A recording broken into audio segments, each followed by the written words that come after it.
Hey everyone. Thanks for joining late in the day. I've been asked to take a few minutes to give you an update on what we're working on at Abra as it relates to collateralized lending. So we all know the phrase, you should never sell your Bitcoin. That's great, but what do you actually do with the Bitcoin when you don't sell it?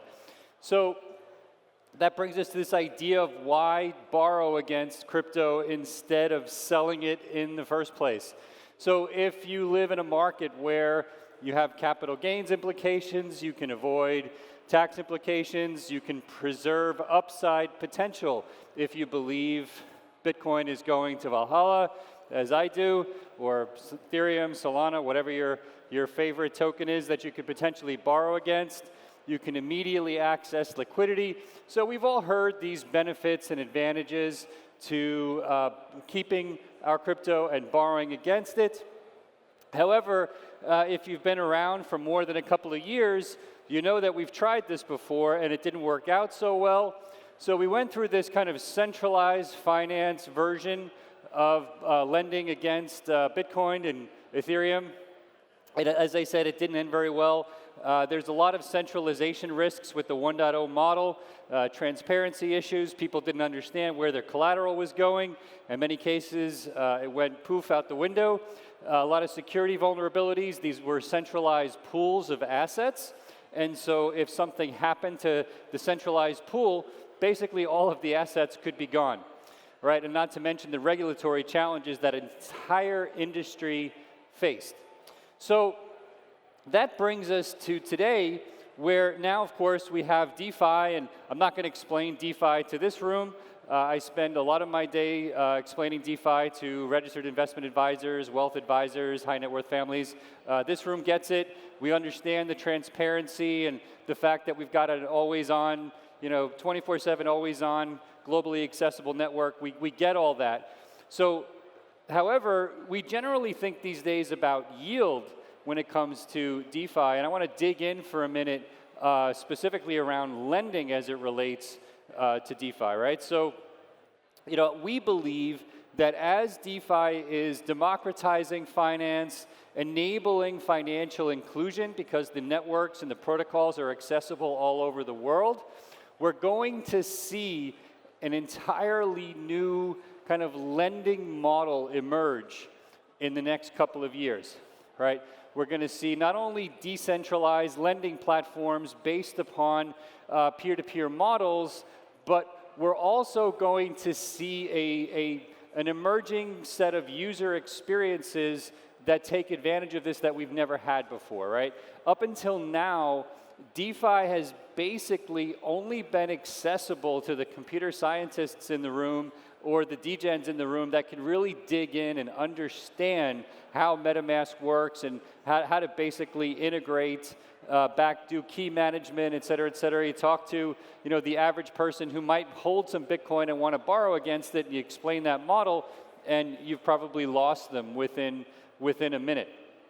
And so at Abra, we've developed an entirely new model, which is effectively a hybrid of the best of all of the DeFi protocols that are out there, along with a really simple, easy to access user experience that allows people to access DeFi directly in a very simple, banking-like experience, along with a set of compliance models that prevent things like pooling of funds and all of the issues that we had with the kind of crypto lending 1.0 model.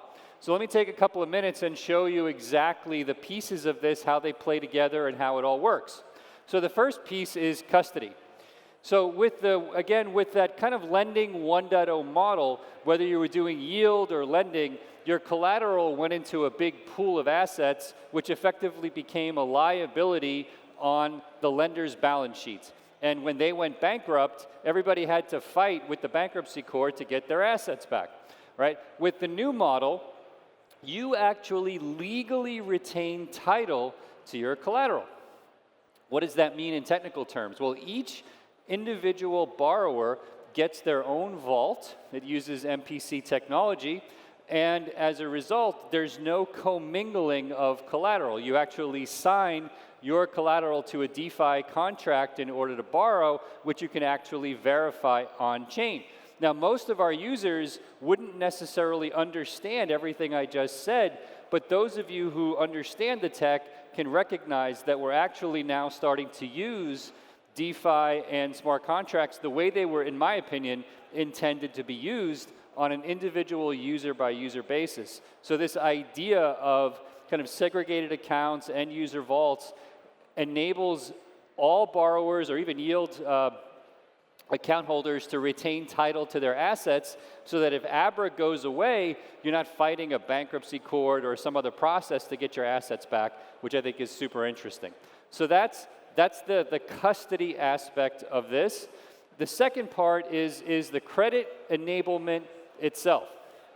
So what does credit enablement mean? So the first part of this is determining what your collateral is. It can be Ethereum, Bitcoin, Solana, et cetera, et cetera.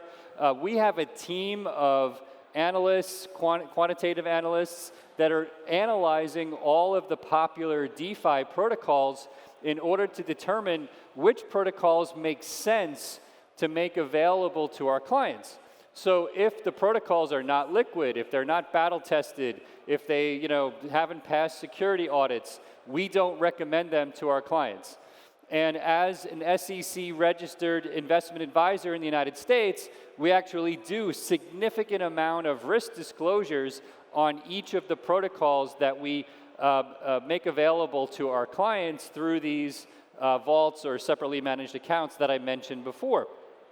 And our clients can then pick and choose, in some cases, how they might want to earn yield, or in this case, how they might want to borrow. And we're constantly looking at new protocols and new models for how to best make loans available using the DeFi model. So the network itself is setting the interest rate, just like you're familiar with traditional DeFi, which means that it's a supply and demand-based system. Right? We're not doing crazy markups. We're not even legally allowed to do that, right? So everything we do is disclosed. You can even go to the SEC website, and you can actually read how we're using the protocols, how the interest rates are set, how our fee works. So you have 100% legally mandated transparency on everything going on, all the way up until the loan initiation. The loan proceeds are exactly how they would work in a traditional DeFi model, except it's through the Abra, the pretty Abra interface. You can take it as Tether, USDC, or you can get a bank wire out where we're effectively, unminting the stable coins for you. Now, the user up front chooses the loan to value ratio, right? They decide how much collateral they want to put up and how much they want to borrow against. Our team sits them down, explains the idea of LTV if they're not familiar with it, and explains what it means if the average user might take a 25, 30, 35% LTV, which in English means if you're holding $1 million worth of Bitcoin, you might borrow $300,000, $350,000 of USDC or Tether. What happens if the price of Bitcoin plummets, let's say 50, 60%, something like that, and my LTV reaches, let's say 75%, you then run the risk of actually getting partially liquidated on your collateral in order to put your loan back in compliance. So we explained in very clear English to our clients what this means, and again, it's all disclosed in the risk documents that they get up front. So a very different model than what everybody here is used to, but it's really starting to make this accessible to the average borrower, high net worth borrower who wants to hold Bitcoin, but doesn't understand what y'all are talking about when you start to talk about the nuances of the DeFi protocols. So now they can basically set the LTV and borrow against it, but what's really interesting is that if your LTV is low enough in our system, let's say you borrow at 25%, you have very high conviction that the price of Bitcoin is going to continue to go up over time. We actually have many users who don't even pay the interest on the loan. They simply roll over the interest into the principal, which obviously raises the LTV of the loan if the price of Bitcoin is still the same. But if the price of Bitcoin keeps going up, the LTV can actually even decrease even if they're not paying the interest on the loan, which is super interesting. And at that point, they can actually continue to borrow, right? So internally, we call this kind of a lifestyle loan. So if you're sitting on enough Bitcoin, you can borrow a small amount, and as the price goes up, you can continue to borrow and not even pay back the interest if your LTV stays low enough, okay? And we have models that we share with our clients explaining how all of this works, and it's become an extremely popular way of borrowing against Bitcoin, Ethereum, now Solana even, et cetera, et cetera. The loan is effectively open term, which means it can go on forever. The client can choose to close the loan anytime. They can choose to change the LTV by either making payments or adding collateral, or taking away collateral, which would raise the LTV if they feel that the price has gone up enough, which warrants not leaving as much collateral in the system. So we give them a lot of flexibility. Again, the real point here is they're getting the benefits of DeFi without having to dig in and understand the ones and zeros of what's going on with the protocols themselves. And our team is constantly looking at the best protocols to make available, whether it's based upon TVL, interest rates, supply, demand, et cetera, okay? So again, as I said, our take is that this is really the future of crypto lending. It makes it available to the masses, which is why we're all here. We think that the future of banking is basically going to migrate to DeFi. I wrote an article on CoinDesk yesterday, which you can read. I made the point that I think that in 10 years, no one's going to be talking about DeFi anymore. It's just going to be lending, right? And I think the biggest banks in the world may actually be new banks that are based upon DeFi rails.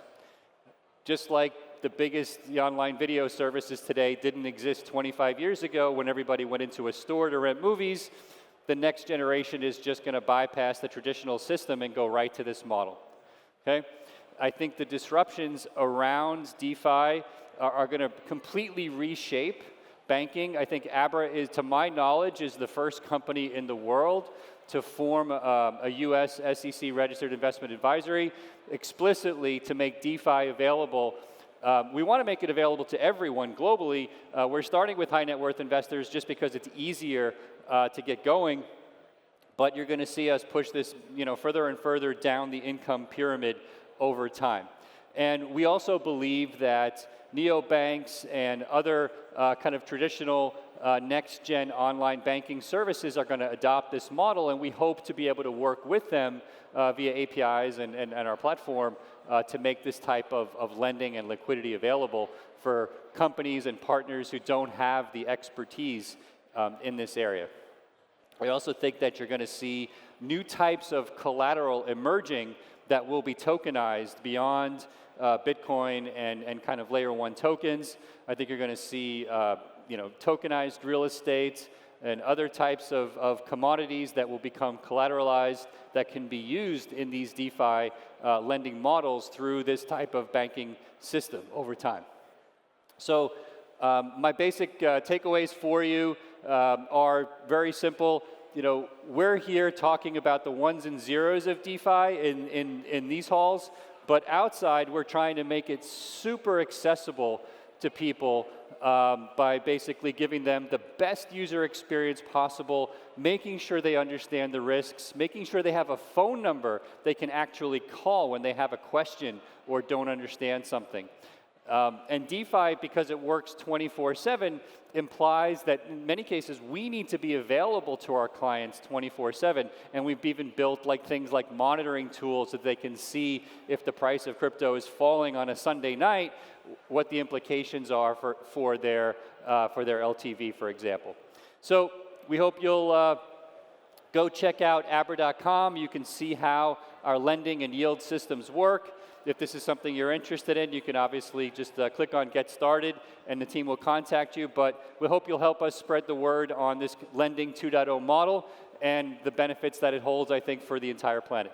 Enjoy the show, and thanks for joining.